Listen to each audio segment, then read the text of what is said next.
John Bell is a retired Royal Air Force pilot and Sky News military analyst. Welcome to our program, John. Daniel, always a pleasure. US President Donald Trump said on Monday that he is reducing the 50-day ceasefire deadline for Vladimir Putin to 12 days. Meanwhile, Russia's attack on Ukraine overnight has resulted to deaths of at least 8 people, including 1 children. Don't you think that Vladimir Putin has overplayed his hand in his relations with US President? Yeah, it's an interesting question, isn't it? Because I'm not American, but my understanding is that President Trump genuinely was horrified by the loss of life in the war. He genuinely wanted to find out, what it would take for Vladimir Putin to stop. And for some reason, he believed Vladimir Putin in some of the talks, when the rest of the Western world just believed that Vladimir Putin was playing him along. But President Trump clearly thought there was a deal to be done there and to bring the killing to an end. I think what's been more and more evident to President Trump, though, is that all that Putin's been doing is playing for time. This is the summer. This is the time when Russian forces would want to be pushing hard forward.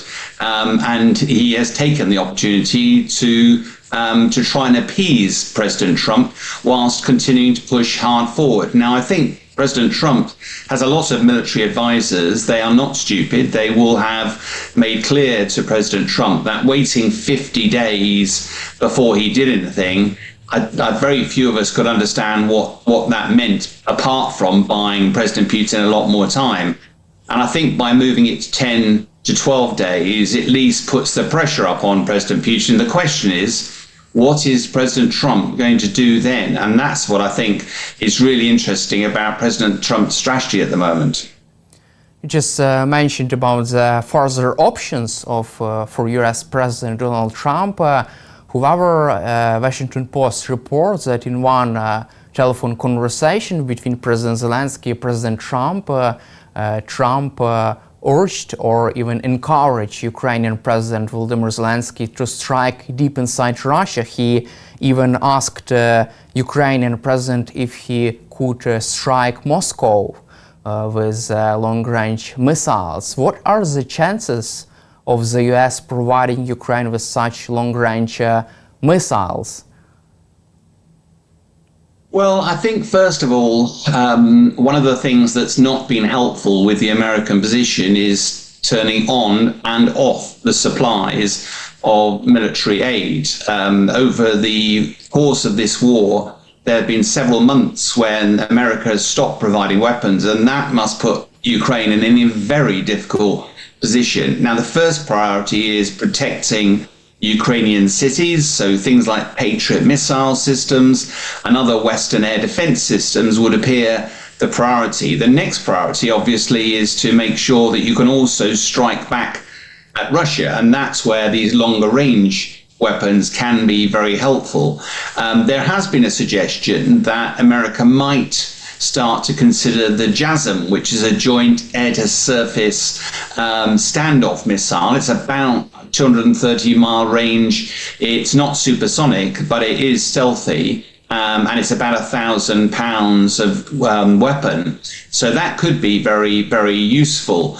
But I think the key here ultimately is providing Ukraine with the tools it needs to do the job. And Ukraine has been very effective over this last year at building long-range unmanned systems that in themselves aren't very fast, aren't very capable, but if you produce them in enough numbers, you swamp the Russian defensive systems, and Russia has suffered as a result of that Ukrainian strategy. So although American support would be valuable, Ukraine actually also needs to increase its production of these long-range drones because they are also proving very effective.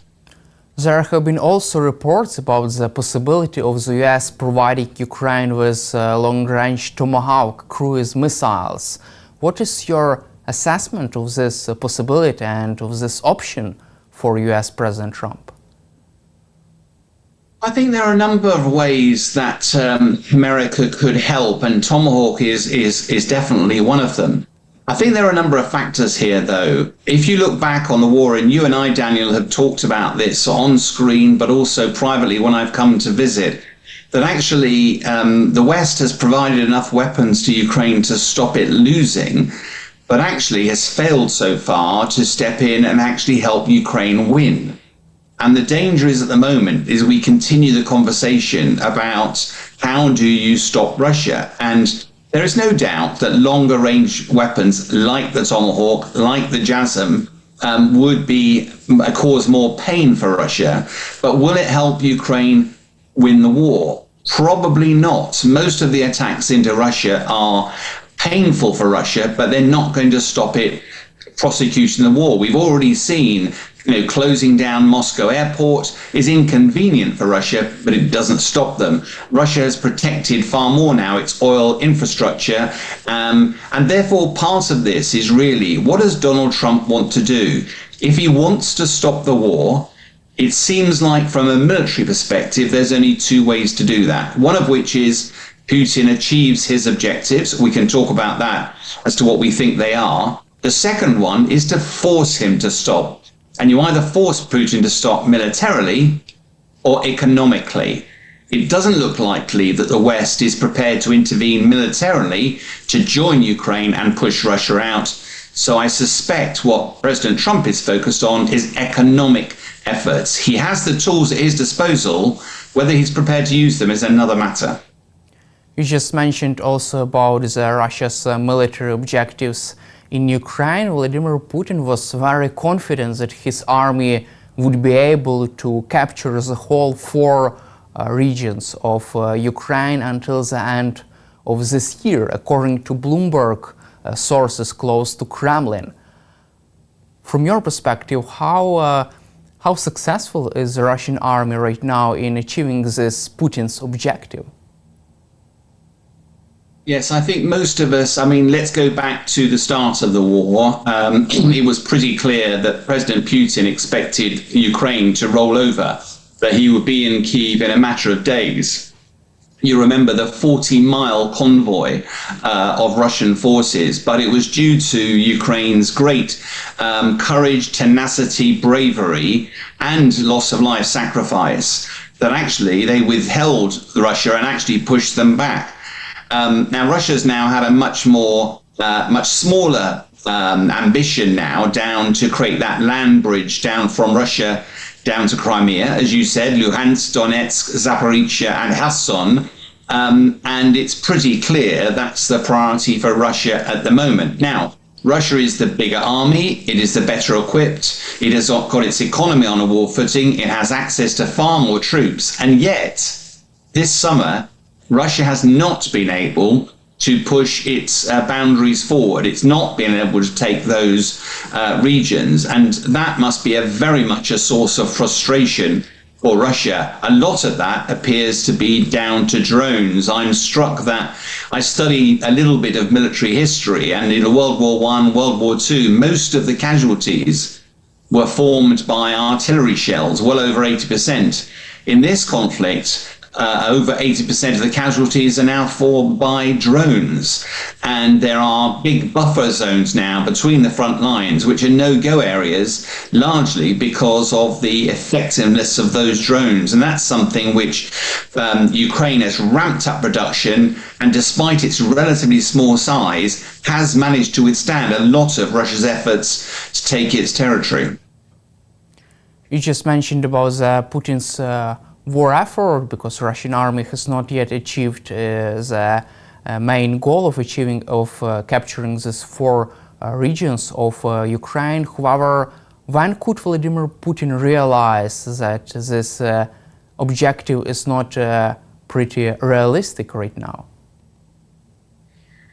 I think if you look back at the war, I think President Putin would have expected to achieve these objectives in days or weeks, not years.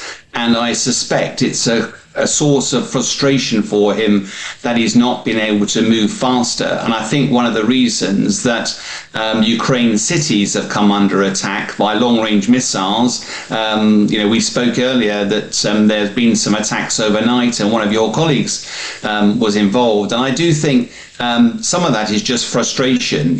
Bombing into Kyiv is not going to change the course of the war for Russia, but Russia is not pushing forward. And I do think the fact that President Trump, who holds the key here, let's be clear, if President Trump wants to stop the war, he can do it. And President Putin, we're worried now, what's going to happen in 8, 9, 10 days' time? Because if these sanctions, potentially, if you put 100% sanctions on any country that deals with Russia's oil, that will make life incredibly difficult for Russia. It's vital to fund its wartime economy, and that would halt it very quickly. Now, you'd still see Russia pushing for the rest of this year, but almost certainly that would force Russia into a position where it would have to sue for peace. The challenge, of course, and I'm interested when I next visit Ukraine, is Ukraine looks unlikely at the moment to push Russia out from the occupied territories. What is a position that Ukraine will be happy with to end this war? Also, let's cover this deep battle inside Russia. Recently, I had the opportunity to speak with prominent former US Air Force officials, for example, with retired US Air Force Lieutenant General David Deptula. He is confident that this strategy to strike deep inside Russia with long-range drones to destroy Russia's strategic bombers is a key to forcing Putin to halt the war, to forcing Putin to sit at the negotiating table. Is he right? And do you agree that this strategy on inflicting more pain on Russia, also on regarding disruption, causing this disruption to the civilian air aviation operations, could this strategy work with Vladimir Putin and force him to negotiate an appropriate peace deal? Well, Daniel, I've got a great deal of respect for David Deptula. I think he's a very experienced, very clever individual. I wouldn't say he's wrong. I just think that there are a number of ways to ratchet up pressure on President Putin. If you're looking for a decisive blow, I don't think that's going to provide it.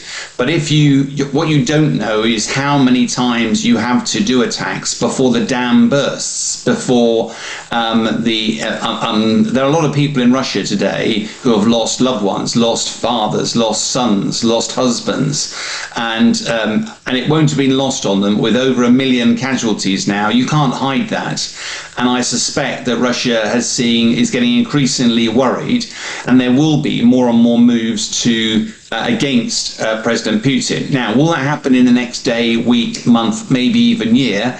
I think it's unlikely, but anything that you can do to ramp up pressure, I think is a good thing. The challenge, I think, though, is that this is all about the front line. It's all about how far Russia can get. And frankly, when you and I first started speaking, there was a lot of talk about Ukraine pushing Russia out. I've not heard any conversation from Ukrainian officials, colleagues, friends, or the military that is an ambition anymore. It's more about bringing this brutal war to an end. And I suspect, therefore, the focus is less on clearing Ukraine territory in the near term from Russian soldiers and more about increasing the pain so that President Putin eventually has to sue for peace. Let's also cover recent publication by Reuters about the real Putin's intentions. As Reuters reports, Putin intends to keep fighting in Ukraine until the West engages on his terms for peace, and also Putin believes that Russia's economy and his military are strong enough to weather any additional Western sanctions, according to Reuters sources. What is your reaction to this? I think what Russia has been very effective at is demonstrating that it is strong enough to just continue, and there's not a lot the West can do. It's threatened the West with nuclear weapons if it threatens to get involved. And I think I've said to you before that if I was a military advisor to President Putin, the one thing that Russia would have to avoid is the West getting directly involved in the war, because the might of NATO is an order of magnitude bigger than Russia's military capability. Russia is already struggling fighting against Ukraine. Imagine how it would bear if it was to fight against NATO or America. It wouldn't stand a chance. So as a result, President Putin is always full of bluster to try to keep the West out of this conflict. But the brutal reality is that he's running out of people, he's running out of military equipment, he's got his economy on a war footing, which is consuming money very fast, and the only way to fund that is the sale of oil and gas. And therefore, if you can turn that revenue off, and there are ways to do that, then it will make life increasingly difficult for Russia. And the prevailing view of most of my military colleagues is history suggests that you can negotiate all you like with President Putin, but it's not going to get you anywhere. You have to force Putin to stop. And as I say, that's either militarily or economically. And I suspect before the West gets involved in a military fight, it's going to want to test the full spectrum of economic measures that it can take. And there are a few pretty significant ones that could force Putin's hand. You just mentioned also about the economic measures of pressure. However, even US President Donald Trump is not sure whether his sanctions against Russia could work with Putin and could force him to end the war. What does this mean? And don't you think that this could be an indication of a sort of weakness from the US? I think you're right, but let's be quite clear, Daniel. If any of your colleagues could tell what President Trump's actually thinking and what he's actually going to do, then you're much smarter than I am. President Trump seems to decide in his own time what he's going to do. He doesn't like being taken for a fool. He doesn't like feeling like an idiot. And therefore, if President Putin, he's been given the chance to stop the war, Putin has not taken that. And therefore, it'll be interesting to see what President Trump does next. He will not want history to remember him as a president who had the tools available to stop the war, but didn't use them. I think the challenge, though, and it is worth just elaborating slightly, that I've heard some people talk about these tariffs, impose 100% tariff on anybody buying Russian oil. It's not quite that simple because the biggest consumer of Russian oil is China. So the one thing you would do is massively harm relations with China and also India. Now, that's not something particularly that the American president might feel he wants to do. So there are implications for these tariffs, and it wouldn't have an immediate effect. Russia has enough backlog of oil and gas and enough savings to continue the war for the rest of this season. The challenge, though, is ultimately, does President Trump want to stop this, and will he bring the might of the American economy to bear? Because that's probably going to be the best way of doing it. You also mentioned about the possibility of President Trump using military tools on supporting Ukraine. It's interesting that the Washington Post columnist David Ignatius reported about the several reasons why Trump escalated against Vladimir Putin, and one of the reasons was that Trump recognized the effectiveness of the US military power in its operation against Iran. Don't you think that this success, US military success in Iran, could also not only encourage but also try to force Trump to consider also using military power in Ukraine or using military support to put more pressure on Putin? Yeah, it's possible. I have to say that my read of the American strike in Iran was that what we had been seeing was Israel had started a plan that they had clearly spent a lot of time considering, well over a year of planning, to go into Iran, because they used ground forces to take out some of the air defense systems. It was an incredibly effective operation, and the Israelis were operating over Iran, over Tehran, almost with impunity, and that must have been very scary for the Iranians. Now, left unchecked, when would Israel stop conducting that war? And I think what America was able to do was say, look, the one weapon we've got, these massive ordnance penetrator, these 30,000-pound bombs, if we come in and use those, the deal is you stop attacking Iran. So whilst we don't know that, it does appear that that was Trump's way of saying, look, you don't have the weapons to take out these underground facilities. We do, but in return for that, you have to stop the war against Iran. Now, that appears to have been quite successful. It therefore would explain why President Trump, who's not normally keen on getting America involved in another war, would do a single short, sharp strike, but actually bring the war to an end. It's not clear how you do that against Russia. Russia is a far more capable adversary, and almost certainly would not stop as soon as America did one short, sharp strike. So I don't think you can equate the two. I think America will be very cautious about getting embroiled in a long, lingering war with Russia. I think that will be very dangerous, and I don't think that's something that President Trump yet has the appetite to do.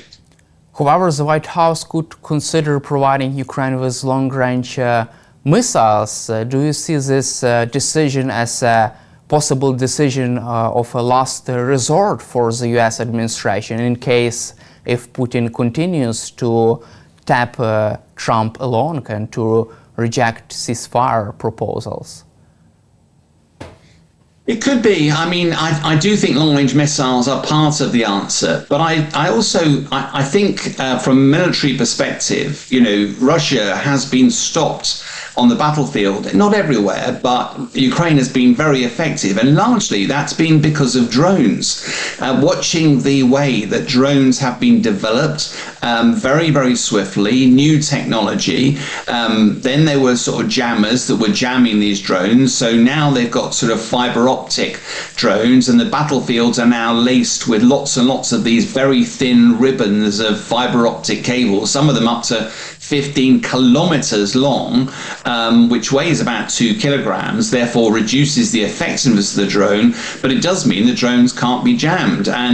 And therefore, for significant areas of the front line, there's now these areas of no-go areas which have just stopped Russia in its tracks. That will be incredibly frustrating, and therefore that's an area where potentially Ukraine could take an advantage.